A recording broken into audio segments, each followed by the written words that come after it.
လောဘကြီးတဲ့ကောင်မလေးတယောက်ကကမ္ဘာအချမ်းသာဆုံးတရကြီးကိုလက်ထက်ချင်းကိုသူ့ရဲ့အချစ်ဆုံးတငယ်ချင်းကို6ကန်းပါဘော်ကနေတွန်းချပြီးတပ်ပစ်လိုက်တယ်။ဒါပေမဲ့ကန်ကောင်းစွာနဲ့ပဲအဲ့ဒီကောင်မလေးရဲ့တငယ်ချင်းကအဲ့လောက်အမြင့်ကနေပြုတ်ကျလာတော့မသိပဲအသက်ရှင်ခဲ့တယ်။ပြီးတော့ကိုယ့်ရဲ့အထောက်ထားတွေကိုဖုံးကွယ်ပြီးဟိုတစားဒီတစားအလုပ်လေးတွေလုပ်ကိုင်စားတောက်နေခဲ့တာပေါ့။ဒီအတော်အတွင်းမှာပဲဟိုဘက်မှာကြတော့အဲ့ဒီလောဘကြီးတဲ့ကောင်မလေးက CEO ကိုသူ့အသက်ကိုကယ်ခဲ့ပါတယ်ဆိုပြီးလိန်ပြောပြီးတော့လက်ထပ်ဖို့ထီကိုပြောဆိုစည်းရုံးခဲ့တယ်။ဒါပေမဲ့တကယ်တမ်းကယ်ခဲ့သူကတော့သူ့တငယ်ချင်းပါပဲ။သူ့တငယ်ချင်းကအဲ့ဓာတွေကို TV ကနေမြင်နေရတာပေါ့။သူဒေါသတွေအရန်ထွက်ပြီးတော့သူ့တငယ်ချင်းစီကနေအရာအလုံးကိုပြန်ယူမယ်လို့လည်းကတိပြုလိုက်တယ်။ဒါကြောင့်သူမကနာကျင်မှုတွေကိုတေးခံပြီးတော့သူ့ရဲ့မျက်နှာကိုလောဘကြီးတဲ့တငယ်ချင်းမျက်နှာနဲ့တထက်တဲ့သူ့အောက်ခွဲစိတ်လိုက်တယ်။ပြီးတော့သူမကအစားတော့ပိုးတဲ့သူတယောက်အနေနဲ့သူ့ရဲ့လောဘကြီးတဲ့တငယ်ချင်းအိမ်ကိုရောက်လာခဲ့တာပေါ့။အဲ့ဒီမှာသူတွေ့လိုက်ရတာကအဲ့ဒီကောင်မလေးရဲ့အဖေက CEO အသက်ကိုကယ်ခဲ့ပါတယ်ဆိုပြီးလိန်ပြောတဲ့ကိစ္စနဲ့ပတ်သက်လို့သူ့ကိုစူပူနေလာကိုပေါ့။ဘာလို့လဲဆိုတော့တကယ်တမ်းကျတော့ CEO ကား accident ဖြစ်ပြီးတတိမိတ်မျောနေတော့မှသူနာပြူတယောက်ကသူ့အသက်ကိုကယ်ခဲ့တာပါတဲ့။တမိသားစုလုံးတင်မနေတော့မှပဲရုတ်တရက်ဆိုသလိုတကယ်ကောင်မလေးကသူတို့ရှိမှရောက်လာခဲ့တာပေါ့။သူမျက်နှာကိုမြင်တော့အားလုံးကတုံးလုသွားကြတယ်။အဲ့ဒီကောင်မလေးကချက်ချင်းပဲသူ့ရဲ့သွေးအမျိုးအစားကိုမေးလိုက်တော့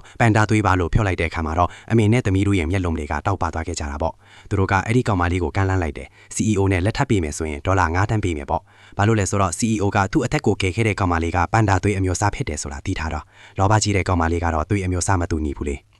ဒါကြောင့်သူမကအဲ့ဒီကောင်မလေးက CEO နဲ့လက်ထပ်ပြီးတော့သူ့ရဲ့တန်ထေတာတွေကိုဖြေဖြောပေးပြီးတော့နဲ့အဲ့ဒီကောင်မလေးကိုပါတပ်ပစ်မယ်လို့စီစဉ်ထားတာပေါ့ဒါပေမဲ့သူမကအဲ့ဒီကောင်မလေးကသူ့အစီအစဉ်ကိုကြိုးတိနေတယ်ဆိုတာကိုတော့မသိခဲ့ပါဘူးဒါကြောင့်သူမကလည်းအစီအစဉ်တစ်ခုဆွဲလိုက်တယ်ပြီးတော့လောဘကြီးတဲ့ကောင်မလေးရဲ့ယုံကြည်မှုကိုရအောင်ချက်ချင်းသဘောတူလိုက်ပြီးတော့အဲ့ဒီကောင်မလေးအစားသူမကပဲ CEO ကိုသွားတွေ့လိုက်တယ်CEO ရဲ့ယုံကြည်မှုကိုရအောင်သူမကတရောတလက်ကိုယူပြီးတချင်းတပုတ်စတင်တိခတ်လိုက်တယ်အဲ့ဒါကချက်ချင်းပဲ CEO ရဲ့အာယုံကိုဖန်ဆားလိုက်တာပေါ့ဒါဆိုရင်တော့သူ့ရဲ့လက်စားချေတဲ့အစီအစဉ်ရဲ့ပထမဆုံးခြေလှမ်းကအောင်မြင်ခဲ့ပြီပေါ့နောက်တစ်မနက်မှာတော့ CEO ကိုတိုင်ကအဲ့ဒီကောင်မလေးကိုအိမ်ပြန်လိုက်ပို့ပေးခဲ့ပြီးတော့ဒေါ်လာ9 ဘီလီယံတန်ဖိုးရှိတဲ့ဝတ်စုံတစ်စုံကိုလက်ဆောင်ပေးခဲ့တယ်ဒီဝတ်စုံကိုစေစာပွဲမှာဝတ်လာဖို့သူပြောခဲ့တယ်ဘာလို့လဲဆိုတော့အဲ့ဒီနေ့မှာဒီကောင်မလေးကသူ့ရဲ့အနာဂတ်ဇနီးလောင်းဖြစ်ကြောင်းအားလုံးရှိမှကြီးညာမှာမို့လို့ပါတယ်ဒါတွေကိုမြင်တော့လောဘကြီးတဲ့ကောင်မလေးကမနာလို့စိတ်တွေနဲ့ပြေးနှံသွားခဲ့တာပေါ့ CEO ထွက်သွားတာနဲ့ချက်ချင်းပဲသူမကတကယ်ကောင်မလေးကိုစားပြီးအော်ဟစ်ပြီးတော့သူ့ကိုတတ်ဖို့ကြိုးစားခဲ့တယ်ဒါပေမဲ့အချိန်မီပဲသူ့အဖေကတားဆီးလိုက်တာပေါ့အဲ့ဒီညနေမှာပဲပါတီစားပြီးဆိုတော့အားလုံးကလောဘကြီးတဲ့ကောင်မလေးကိုတရော်တီးခိုင်းကြတယ်ဒါပေမဲ့အဲ့ဒီကောင်မလေးကတရော်တီးတတ်တာမဟုတ်တော့စင်ချီတွေစားပြီးတော့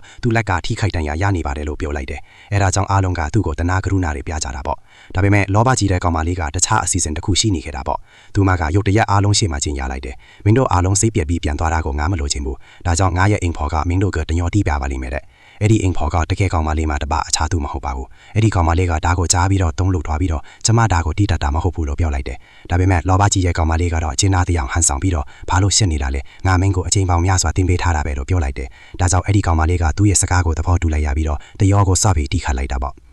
ဒါပေမဲ့ CEO ကတရောတန်ကိုကြားတာနဲ့ချက်ချင်းပဲတုံ့လို့သွားတယ်။ဘာလို့လဲဆိုတော့အဲ့ဒါကအဲ့ဒီညကကောင်မလေးက CEO အတက်တီးခတ်ပြခဲ့တဲ့တရောတန်အတူတူပဲထင်နေလို့ပါပဲ။ဒါကြောင့် CEO ကချက်ချင်းပဲအဲ့ဒီကောင်မလေးကိုတားလိုက်ပြီးတော့မင်းဘသူလဲဒီတရောတန်ကိုဘသူတင်ပေးထားတာလေလို့မေးလိုက်တယ်။ဒီလိုမေးလိုက်တဲ့နောက်မှာတော့လောဘကြီးတဲ့ကောင်မလေးကစိုးရင်သွားပြီးတော့ငါတင်ပေးထားတာပေါ့လို့ပြောလိုက်တယ်။ဒါပေမဲ့အဲ့ဒီချိန်မှာပဲ CEO ကအဲ့ဒီကောင်မလေးစီကနေအဲ့ဒီညကကောင်မလေးဆွခဲ့တဲ့ရေမွေးနိုင်အတူတူကိုရလိုက်တာပေါ့။အဲ့ဒါကြောင့် CEO ကပို့ပြီးသိချင်လာပြီးတော့ဒီရေမွေးကိုမင်းဘယ်ကရတာလဲလို့မေးလိုက်တယ်။ဒါပေမဲ့အဲ့ဒီကောင်မလေးကတော့ဒါကိုပြန်ဖြေစရာမရှိခဲ့ပါဘူး။ဒါကြောင့် CEO ကချက်ချင်းပဲအဲ့ဒီကောင်မလေးကိုသူ့ရဲ့မျက်နှာဖုံးကိုချွတ်ခိုင်းလိုက်တယ်။ကဲအခုပါဆက်ဖြစ်မလဲဆိုတာကိုသိရဖို့အတွက်ဒီဗီဒီယိုလေးကိုလိုက်လုပ်ပေးပါဦး